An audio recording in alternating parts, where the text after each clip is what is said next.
आपका मास्टर्स कौन से ईयर का है? मेरा मास्टर्स 21 21 का है। 2021। ओके ओके ओके फाइन, ठीक है। आपको हम्म। रिटन एग्जाम का कुछ याद है अभी? रिटन एग्जाम में मतलब उनका ना एक मॉक पेपर है, मॉक पेपर या मतलब 2017 या 18 का एक पेपर है। हम्म मैंने वो सॉल्व किया था बट उससे पूरा डिफरेंट था पेपर, तो हम्म कुछ प्रेडिक्ट करना मुश्किल है। हम्म अ, उसमें फिजिक्स केमिस्ट्री के भी क्वेश्चंस होते हैं पेपर में। अभी मेरा पेपर का मैं बता रही हूँ। हम्म फिजिक्स केमिस्ट्री के होते हैं, केमिस्ट्री के मतलब बहुत इजी होंगे, जैसे ऑक्सीडेशन स्टेट कैलकुलेट करो।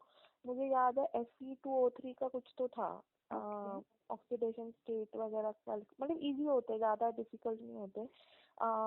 एक था ये अपना स्टीरियो केमिस्ट्री से कुछ तो था, बहुत बहुत इजी होता है, क्योंकि जैसे यहाँ पे स्ट्रक्चरल बायोलॉजी की लैब है, क्रिस्टलोग्राफी की, तो वो थोड़ा सा स्टीरियो केमिस्ट्री का नॉलेज चाहिए, तो हम्म उसके लिए एक इजी सा क्वेश्चन था। ओके उसके बाद इकोलॉजी वगैरह के क्वेश्चंस नहीं आते। Hmm ecology, evolution, developmental biology के क्वेश्चंस नहीं आते। हम्म इम्यूनोलॉजी के आते हैं, cell biology, molecular biology, biochemistry, इनके क्वेश्चन ज्यादा आएंगे। हम्म और मतलब मतलब ये देख सकते हैं पाथ फाइंडर, बट उससे ज्यादा कुछ हेल्प नहीं होगा। रेफरेंस बुक ही हेल्प करेगा। जैसे कूबी में से एक ना पीछे वाले जो एक्सरसाइज में से क्वेश्चन था ना, हम्म उसमें एक क्वेश्चन आया था, वो फैक्ट्स वाला कुछ तो था क्वेश्चन। ओके मतलब वो जो रेफरेंस एक्सपेरिमेंटल बुक। हाँ एक्सपेरिमेंटल हाँ क्वेश्चंस आते हैं ना हाँ इम्यूनो के। हाँ, वो ज्यादा आते हैं, तो कुछ रटने का फायदा नहीं होता है हम्म उसमें। जस्ट अंडरस्टैंडिंग चाहिए कि क्या होगा। एक्सपेरिमेंटल क्वेश्चंस सबसे ज्यादा आएंगे उसमें। हम्म और थोड़ा सा एप्टीट्यूड वाला कर सकते हो, जैसे CSIR के लिए तो सब लोग पढ़ते ही है, तो हम्म वो तो है, इजी आते हैं एप्टीट्यूड वाले, ज्यादा डिफिकल्ट नहीं आते। हम्म और रेफरेंस बुक्स ही पढ़ने पड़ेंगे। इम्यूनो पे ज्यादा फोकस होना चाहिए। और थोड़ा सा करंट कुछ भी वैक्सीन वाला कुछ पता हो। हम्म जैसे क्वेश्चन था कि कोवैक्सीन और कोविशील्ड में दोनों में से अच्छी वैक्सीन कौन सी है या क्यों है, ऐसा ओके मतलब ऐसा टाइप का एक क्वेश्चन था। तो हम्म थोड़ा सा रिसेंट अभी कोविड था, तो वो क्वेश्चन आया था। हम्म और एग्जाम में नेगेटिव मार्किंग होती है। हम्म कुछ तो नंबर ऑफ क्वेश्चंस मुझे याद नहीं। वो आ, सैंपल पेपर में भी ऑलरेडी वो तो सेम ही रहेगा। हाँ हाँ तो हाँ हाँ, वो 60 होगा। आ, हम्म और 2 आवर्स का ही होता है एग्जाम। हम्म नेगेटिव मार्किंग होती है। हम्म अब मुझे याद नहीं एग्जैक्टली कितनी होती है, बट होती है। हम्म और हाँ, और मतलब रट के कुछ नहीं होगा। एक्सपेरिमेंटल क्वेश्चन ज्यादा आएंगे तो। और इंटरव्यू में भी जैसे मेरा था, मुझे थियोरी वाले क्वेश्चन बहुत कम पूछे थे हम्म उन्होंने। हम्म थियोरी बेस्ड पूरा एक्सपेरिमेंटल क्वेश्चन पूछे थे। मैं आपको भेज भी सकती हूँ, मेरे पास है। ठीक है मतलब ओके कैसे पूछे थे, तो वो वेरी करेगा कि कैसे पूछेंगे पूछेंगे, बट मुझे तो पूरा एक्सपेरिमेंटल क्वेश्चन पूछे थे उन्होंने फर्स्ट और सेकंड राउंड में। ओके और इंटरव्यू और हाँ मतलब बाकी तो इंटरव्यू का रिटर्न। तो आप आराम से बता सकते हो। अभी तो मेजर यही है कि हाँ रिटन एग्जाम का, क्योंकि पहला स्क्रीनिंग तो वही है बच्चों के लिए। हाँ तो हाँ मेन रिटन एग्जाम वाइज, और अगर कोई ऑथेंटिक बुक अभी भी पढ़ना चाह रहा है तो पढ़ सकता है। 26 को एग्जाम है फेब में। हाँ, पढ़ सकते। मैंने तो ज्यादा पढ़ा भी नहीं था, मुझे मेरा तो गेट का थोड़ा पहले एग्जाम था, तो वही सब पढ़ के गई थी। एक्चुअली ये भी होता है कि आपका बेसिक अगर क्लियर हो तो फिर आप हाँ कोई भी एक्सपेरिमेंटल क्वेश्चन कर सकते हो। हाँ तो हाँ स्टेम्स फ्रॉम बेसिक, लेकिन हाँ ये है कि इम्यूनो की अगर करने हैं तो फिर इम्यूनो में फैक्ट्स भी बहुत सारे हैं। हाँ, तो वो खूबी में से मतलब पाथवे। एक क्वेश्चन तो उसी में था, लास्ट में जो एक्सरसाइज होता है ना, हाँ हाँ उसमें से क्वेश्चन पूछा था उन्होंने। ओके तो ओके फैक्ट वाला कुछ तो था, मुझे एग्जैक्टली याद नहीं है, बट उसी में से पूछा था। और रेफरेंस बुक्स ही है, और मतलब शॉर्टकट कुछ नहीं है। हाँ हाँ हाँ, वो तो यार नहीं होगा। और आई गेस वहाँ पे विदाउट फेलोशिप भी अलाउ कर रहे हैं बच्चों को, तो फिर वो हाँ कॉम्पिटिटिव ज्यादा हो जाएगा। हाँ करते हैं। जैसे हमारे बैच में बहुत सारे ऐसे लोग हैं जिनका खुद का फेलोशिप नहीं है, मतलब ऐसे हम्म। एक्सटर्नल कुछ भी, बस एडवांटेज होता है, बट उस पर इतना कोई कुछ ध्यान नहीं देता है। But at the same time I think ये अपॉर्चुनिटी बहुत रेयर जगह में है, और हाँ इन केस मिल रहा है तो इट्स लाइक गुड वन। हाँ क्या आपको अगर कुछ और याद आता है तो आप मुझे मैसेज कर सकते हो, मतलब जब भी याद आएगा, या हाँ फिर आपके बैचमेट्स जो होंगे उनसे भी अगर किसी को याद रहेगी और रिटर्न में क्या क्या था। हाँ पूछ सकती हूँ। है ना, क्योंकि बस यही है कि केमिस्ट्री फिजिक्स में अगर लोगों को पढ़ना है तो फिर वो क्या देखे, 11th और 12th वो का। 11th 12th का ही, वो भी एकदम बेसिक क्वेश्चन, जैसे मैंने बोला था ये ऑक्सीडेशन स्टेट वाला, ये तो सबको पता होता है कि हाँ कैसे हाँ कैलकुलेट करना है। ये हाँ। मुझे क्वेश्चन याद है। ये तो आई गेस इनके बाकी सैंपल पेपर में भी दिया, और सैंपल पेपर तो रिलेटिवली बहुत ही इजी है, वो जो वो बहुत वेबसाइट इजी पे है, है। पेपर जो एग्जाम में आया था वो बहुत डिफरेंट था। तो उससे प्रेडिक्ट तो नहीं कर सकते हैं पहली चीज। नहीं हाँ। नहीं, ओके ठीक है, ऑक्सीडेशन स्टेट वाला मतलब बेसिकली आप ये देख सकते हो, वो कोऑर्डिनेशन केमिस्ट्री देख सकते हो। हाँ ठीक है, जिनसे। स्टीरियो केमिस्ट्री का वो मिरर सिमेट्री है ऐसे कुछ तो था, मुझे ठीक से अच्छा याद ओके नहीं है। Okay okay. वो बस वो बेसिकली। बहुत इजी, जैसे ट्वेल्थ का लेवल है ना, बस। हाँ हाँ हाँ। ठीक है। और कुछ ठीक है तो। नहीं है। हाँ तो वो केमिस्ट्री के कुछ अगर कोई मतलब मेन जो पॉइंटर्स होते हैं 11th और 12th की बुक्स के हम्म, लास्ट पेज पे, तो वो आई गेस वो भी हेल्प करेगा हाँ उतना भी। और फिजिक्स मैंने का। तो वो भी नहीं देखा था।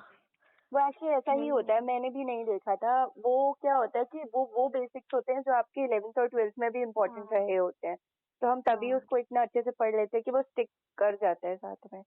फिजिक्स हाँ। का फिजिक्स का आप क्या सजेस्ट करोगे, क्योंकि आई थिंक एनसीईआरटी से पढ़ना is not a good option physics वालों के लिए इतना 11th 12th। नहीं नहीं नहीं नहीं, है इतना ना, नहीं होगा। एंड आई गेस वो 10th लेवल ही है, या फिर मतलब हाँ ऐसा है, ऐसा लेवल की जनरल साइंस टाइप्स।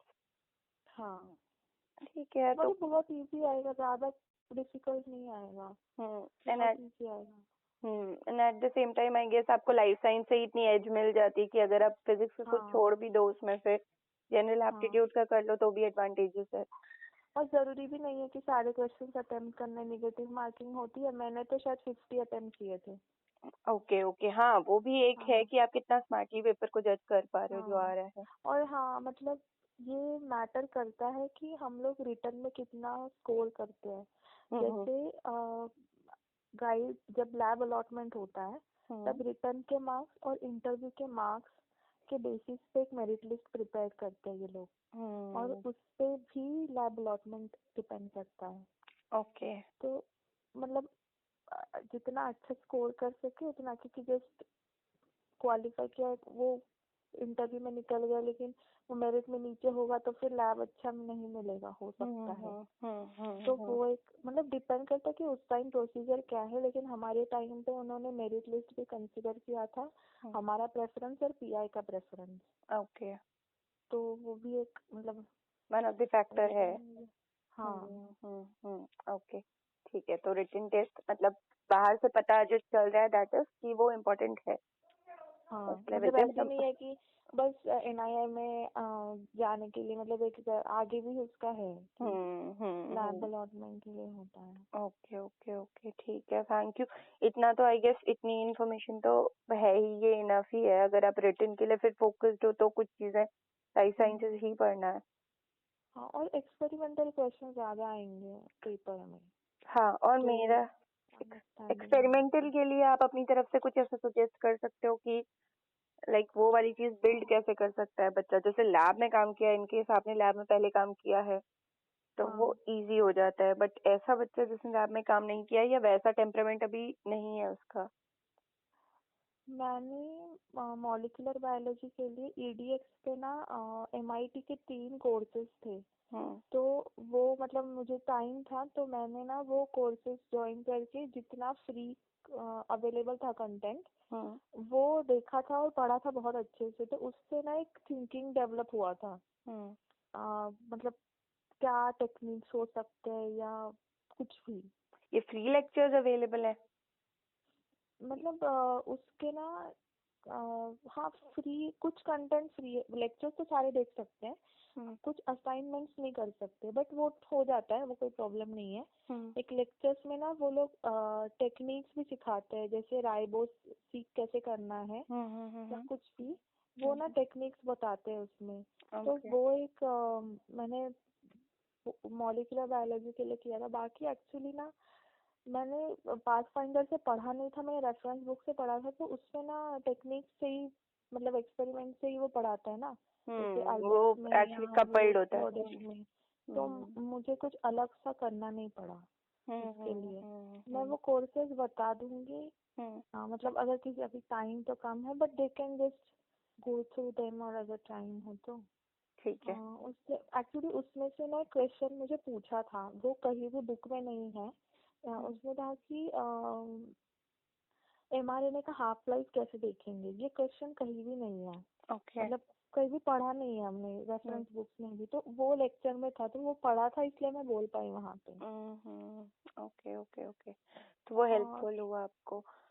हाँ, वो मुझे टाइम था तो मैं पढ़ पाई ऐसा। और NPTEL के लेक्चर्स भी थोड़े काफी हेल्पफुल हुए मुझे। NPTEL के तो हाँ अच्छे हैं। आई गेस ऑक्सफोर्ड के भी पढ़े हैं कुछ लेक्चर्स, वो तो यूट्यूब पे ही मिल जा रहे हैं। हाँ, ओके, तो उससे ही है, मतलब ऐसे जस्ट टू डेवलप की, हाँ वो थिंकिंग धीरे धीरे ही डेवलप होगा। हाँ ठीक है ओके। ठीक है, ये चीजें मैं ऐड कर, आप जो बता रहे हो इसको आप मेरे को चैट में सेंड कर सकते हो, मैं उसका स्क्रीनशॉट लगा दूंगी इन केस। मुझे क्योंकि ये वाले पे अभी वीडियो बनाना है चार्ट, तो मैंने अपने एक्सपीरियंस का तो बना लिया है, लेकिन मुझे अभी का अपडेटेड पता नहीं है। तो अपडेटेड विल बी जो आप इंफॉर्मेशन दे रहे हो उसके बेस पे, और जो हेल्पफुल हो सकता है वो जो आप सजेस्ट कर रहे हो उसके बेस पे। मैं वो वीडियोस वगैरह का आपको लिख के या कुछ भी लिंक या कुछ भी सेंड कर दूंगी। हाँ जस्ट मुझे 2 डेज दे दीजिए। हाँ अरे ठीक है, श्योर। मुझे अरेंज करना पड़ेगा। ठीक है कोई बात नहीं। हाँ तो मैं भेज दूंगी। बस एक ही है कि मेरा कुछ ओवरनाइट नहीं हुआ था। मेरे पास मतलब वो कोविड की वजह से टाइम था, तो मैंने वो सब चीजें देख ली थी। क्योंकि मैंने एक्चुअली ये साल के पहले IISc में अप्लाई किया था। तो एक मतलब आइडिया लेने के लिए कि इंटरव्यू कैसे होते हैं।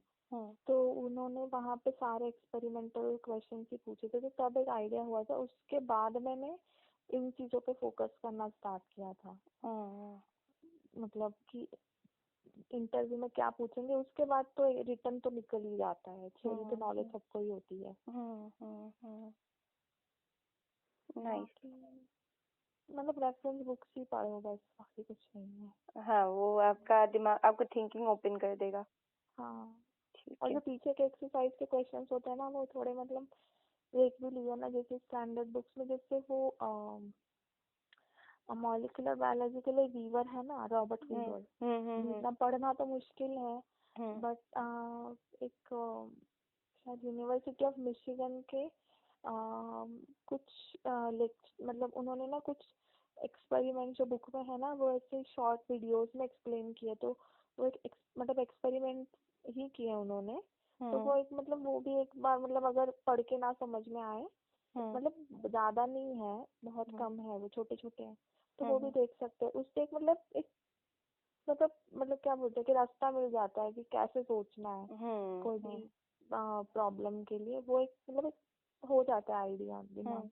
वो भी एक बार देख सकते हैं। तो एक्चुअली मेरे पास टाइम था, तो मैंने ये सब ऐसे ही पढ़ा था। मैंने कोई एक पर्टिकुलर एग्जाम टारगेट नहीं किया था। वो जस्ट बिकॉज आपने वो प्रेशर भी नहीं लिया एग्जाम का, इसीलिए वो चीज आपके साथ रहेगी। वो सारे कॉन्सेप्ट हम वो होता है ना कि अदरवाइज वो सिर्फ सरफेस पे एब्जॉर्ब हो पाते, ऐसे आप डीप ले पाते हो क्योंकि कोई प्रेशर नहीं है एग्जाम का। ठीक है, अच्छी बात है। समराइज करते हैं क्या इन्फॉर्मेशन बताई थी उन्होंने। मेरे को बार बार I am just trying to take her name, thank God I didn't. हाँ, तो उन्होंने जो आपको इन्फॉर्मेशन बताई है वो है केमिस्ट्री के रिगार्डिंग कि आपको ऑक्सीडेशन स्टेट से क्वेश्चन पूछे जा सकते हैं। देन फिजिक्स में आपको NCERT उतना ज़्यादा पढ़ने की ज़रूरत नहीं है, but then I will suggest कि NCERT लाइक फिजिक्स की 11th-12th की टिपिकल होती है, जिनने मेडिकल कोचिंग की है वो वहाँ से जो पीछे के नोट्स या पॉइंटर्स होते हैं वो पढ़ सकते हैं। अदरवाइज लूसेंट में जो जनरल साइंस दिया हुआ है वो पढ़ सकते हो आप, वरना 10th की फिजिक्स तो आप थोड़ा बहुत देख ही लेना।